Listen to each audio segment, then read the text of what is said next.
Chapter 8. But God remembered Noah and all the beasts and all the cattle that were with him in the ark. And God caused the wind to pass over the earth, and the water subsided. Also the fountains of the deep and the floodgates of the sky were closed, and the rain from the sky was restrained, and the water receded steadily from the earth.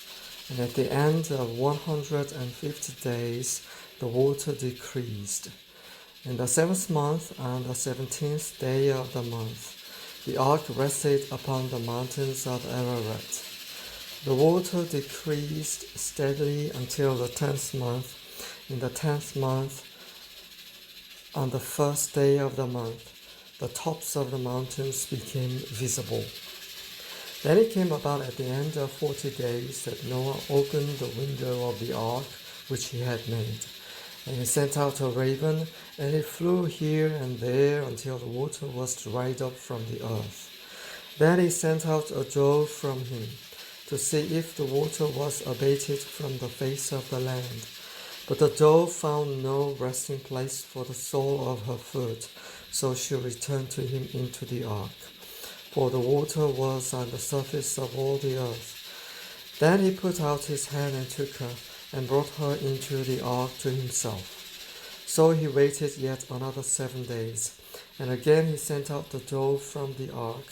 The dove came to him toward evening, and behold, in her beak was a freshly picked olive leaf. So Noah knew that the water was abated from the earth. Then he waited yet another 7 days, and sent out the dove, but she did not return to him again.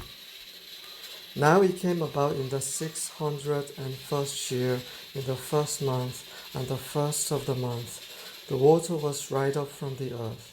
Then Noah removed the covering of the ark, and looked, and behold, the surface of the ground was dried up. In the 2nd month, on the 27th day of the month, the earth was dry. Then God spoke to Noah, saying, Go out of the ark, you and your wife, and your sons and your sons' wives with you. Bring out with you every living thing of all flesh that is with you, birds and animals and every creeping thing that creeps on the earth, that they may breed abundantly on the earth, and be fruitful and multiply on the earth. So Noah went out, and his sons and his wife and his sons' wives with him. Every beast, every creeping thing, and every bird, everything that moves on the earth, went out by their families from the ark.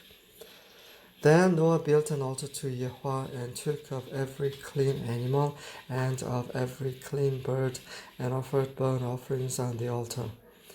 Yahweh smelled the soothing aroma, and Yahweh said to himself, I will never again curse the ground on account of man, for the intent of man's heart is evil from his youth. And I will never again destroy every living thing, as I have done. While the earth remains, seed time and harvest, and cold and heat, and summer and winter, and day and night shall not cease.